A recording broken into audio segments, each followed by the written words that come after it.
আসসালামু আলাইকুম। আজকে আমি সরাসরি আপনাদের মাঝে নিয়ে আসলাম বড় বুট জাতীয় ট্যাংরা মাছগুলো।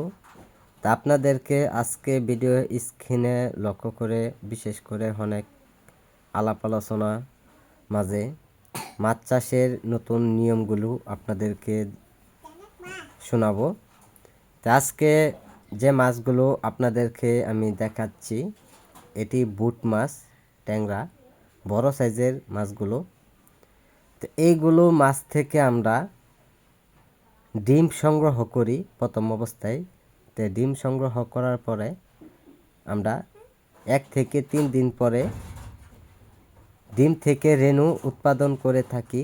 তো সম্মানিত ব্যাস এই রেণুটা আমরা পুকুরে চাষের মাধ্যমে পোনা তৈরি করা হয়। যারা এরকম সাইজের মাছগুলো যারা পুকুরে যারা অল্প সময়ে যারা কালচার করতে চান তো অবশ্যই আপনারা কালচার করে নিতে পারেন। আর এইগুলো মাছ যদি আপনারা দেখা যায় যদি কালচার করে বাজারে বিক্রয় করতে চান এরকম সাইজের মাছগুলো তা আপনারা দেখবেন সর্বোচ্চ 500, 600, 700, 800 কেজি আপনারা বিক্রয় করতে পারবেন।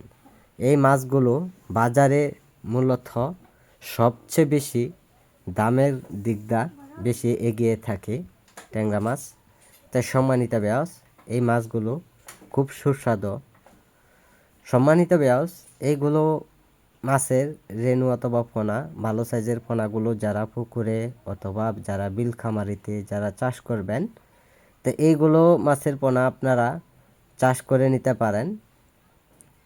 নিয়ম মতো খাদ্যের পরিমাণে কিন্তু মাছগুলো খুব দ্রুত বড় হয়। যারা মিশ্র চাষ করবেন তো অবশ্যই আপনারা জেনে নেবেন সকল পরামর্শ আমাদের কাছ থেকে। কিন্তু মিশ্র চাষেও কিন্তু ব্যাপক পরিমাণ লাভ করা যায়। মিশ্র চাষে কিন্তু পর্যাপ্ত পরিমাণ কম করে মাছ দেওয়া যায় পুকুরে, বেশি পর্যাপ্ত পরিমাণ মাছ দেওয়া যায় না। তাই সম্মানিত ব্যাস যারা এককভাবে চাষ করবেন তো অবশ্যই আপনারা শতাংশ পরিমাণে অথবা শতাংশ হারে কতগুলি মাছ দেওয়া যায় আপনারা সকল তথ্য পরামর্শ জেনে নেবেন। যোগাযোগ করুন। যোগাযোগের ঠিকানা হচ্ছে ময়মনসিংহ ত্রিশাল।